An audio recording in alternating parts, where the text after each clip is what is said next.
Markets have been hyper-focused on tomorrow's Fed rate decision, but there's another data point you should watch before the bell tomorrow. The Treasury will announce the types of bonds it plans to sell to fill the massive deficit. Our next guest says the bond market will be paying close attention. Let's bring in Damp Spring Advisors CEO Andy Constan. He was previously a chief strategist at Brevin Howard and an idea generator at Bridgewater Associates. Andy, great to have you with us. Melissa, thanks for having me.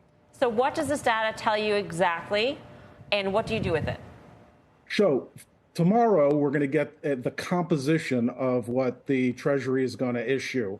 But stepping back briefly, at 3 o'clock yesterday, we got the quantity, and that quantity was extremely large and signaled that the deficit is rapidly increasing, and which has implications on the debt ceiling, and also that there's just approximately $1.2 trillion of bonds that are going to be sold between now and the end of September. So tomorrow, when you get this, okay, sorry to interrupt. When you get this data, what are you looking for exactly? And right, how does that inform your sort of trading strategy? Sure. So tomorrow we'll find out what the composition of that $1.2 trillion of bonds is.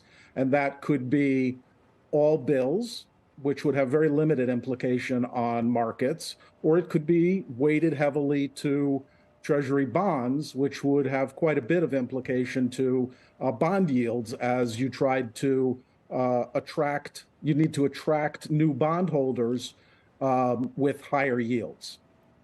So, Andy, it's Karen. Thanks for being on. Positioning yourself in front of this, because that number's so big, is there anywhere on the curve that you want to be over a different part of the curve, or do you just want to be out of bonds until we see this come to market?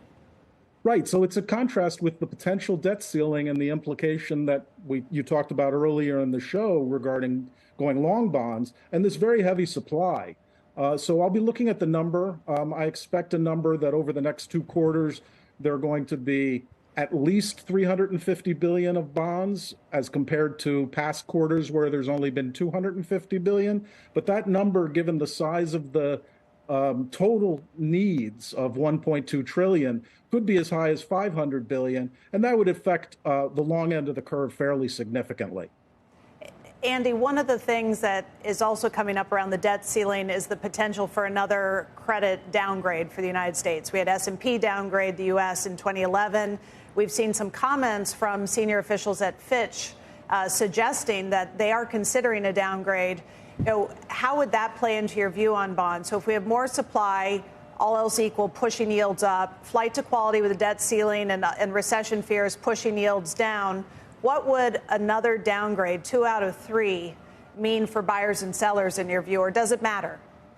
Sure. So I was actually sitting at Bridgewater looking at that in 2011 when the downgrade happened, and it had significant implications to the short end in particular, with bills that were after the debt ceiling was going to occur,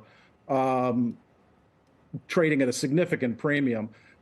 Any sort of downgrade to me seems premature, and the rating agencies will probably, in my view, will wait until the actual drama of a government shutdown occurs, given the mistakes they made in 2011.